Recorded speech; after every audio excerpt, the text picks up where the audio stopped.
She got 97 percentile in RRB nursing, but still not selected.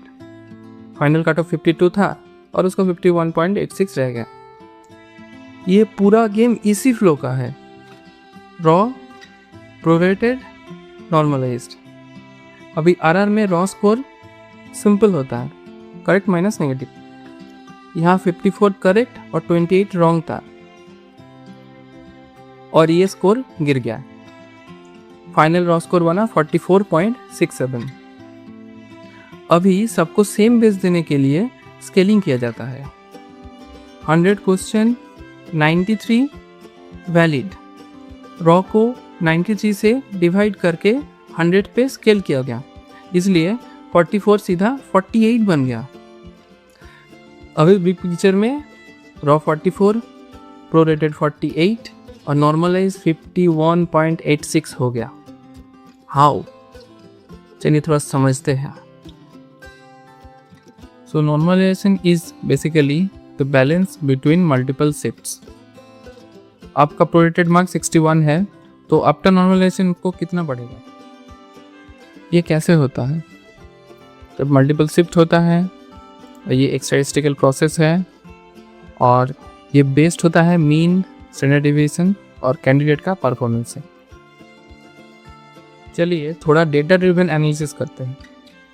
अभी ABC, let say ABC exam है, 2 zone है, 4 shift है, Chennai S1, Chennai S2, Kolkata S1, Kolkata S2 and this are the data for the candidates. अभी normalization के लिए आपको 2 चीज़ calculate करना पड़ता है, एक है मीन, एक है स्टैंडर्ड डेविएशन। अभी ये दोनों चीज़ आप सिर्फ माइंड में रखिए, इसको समझने का ज़रूरत नहीं है। चलिए अब हर शिफ्ट का अलग अलग मीन कैलकुलेट करना पड़ेगा। तो हमारे पास 4 शिफ्ट हैं, तो अगर हम कैलकुलेट करेंगे तो चेन्नई S1 का 52.83, चेन्नई S2 का 61.65, कोलकाता S1 का 65 एंड कोलकाता S2 का 70 मीन आता है। Now we need to calculate the standard deviation. तो इसका फॉर्मूला थोड़ा कॉम्प्लिकेटेड है, सो इसलिए हमने नहीं दिखाया है। तो इसका डायरेक्ट हम कैलकुलेटेड वैल्यू दिखाते हैं, that is Chennai S1 4.29, Chennai S2 3.20, Kolkata S1 5.12 and Kolkata S2 5.02। अभी shift wise standard deviation and mean हमने कैलकुलेट कर लिया। अभी हम लोगों को ग्लोबल वैल्यू में जाना है।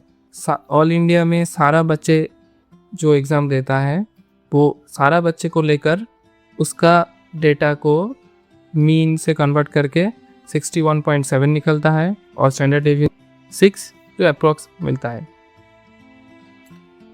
इसके बाद आता है जेड स्कोर, वो भी बहुत इंपॉर्टेंट है कैलकुलेशन के लिए।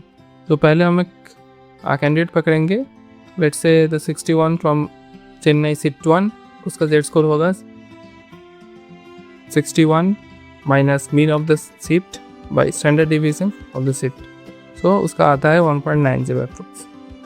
अभी आता है सबसे बड़ा चीज़, that is normalisation. I know it is very data driven, okay, but under the hood यही होता है नॉर्मलाइजेशन के लिए, इसलिए ये इतना डिफ़र करता है। So first basically you compete with all the other student in all the sets, okay. After that आपको कम्पीट करना पड़ता है आपका जोन का अपना शिफ्ट के लिए। सो पहले आपका शिफ्ट पूरा ऑल इंडिया का शिफ्ट में कितना हार्ड है वो आपको दिखना पड़ेगा। उसके बाद आपका शिफ्ट आपका जोन में कितना हार्ड है वो आपको दिखना पड़ेगा। ये दोनों को मिलाकर आपका नॉर्मलाइजेशन होता है। और नॉर्मलाइजेशन के बाद जैसे यहाँ पर आरआरबी में ओनली जोन वाइज सिलेक्शन होता है, तो even after normalization itself you can think about it like the zone is the matters only.